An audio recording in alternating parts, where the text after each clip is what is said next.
The rift between Western powers and the Islamic world seems to be growing as protests over insults to Prophet Muhammad continue. Iranians angry over French cartoons have descended on the French embassy in Tehran, chanting and burning flags. But rallies were banned in Tunisia, fearing violence after Friday prayers.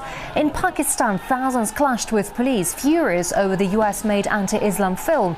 Security forces fired tear gas and warning shots to push crowds back from the American embassy.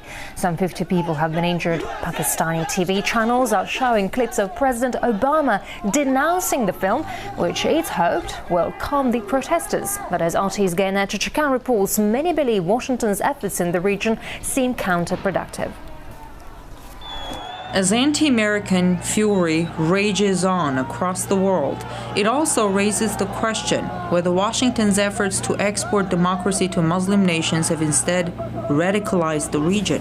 In Libya, radical Islamists are on the rise, especially in the part of the country which the U.S. helped to, quote-unquote, liberate in the first place. A source familiar with Ambassador Stevens' thinking says that in the months before his death, he talked about being worried about what he called the never-ending security threats, specifically in Benghazi. This source telling us that the ambassador specifically mentioned the rise in Islamic extremism. With the country's internal situation getting increasingly unstable, Libya now appears to be as far as it can get from the route that Washington envisioned for the Libyans when NATO went bombing the country. Our goal is focused, our cause is just, and our coalition is strong.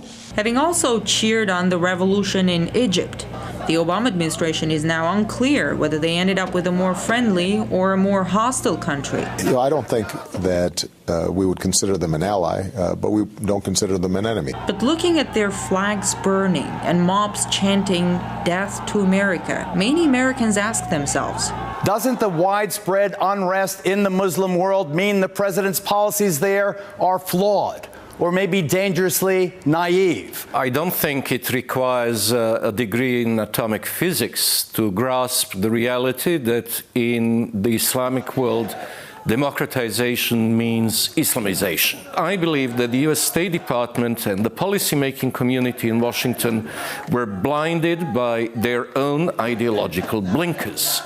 In Afghanistan, Washington's efforts to make friends also seem to have failed.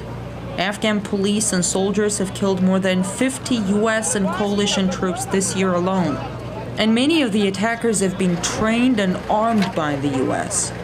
Their basic loyalty is to their family and to their tribe.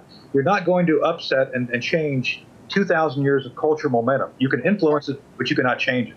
So this is where we have to be smarter about how we proceed. Doing the same thing over and over will not get us better results. Washington is actively backing armed rebel groups in Syria, again, with no guarantee that those who they help now will not turn into their #1 enemies eventually, just like Al-Qaeda did.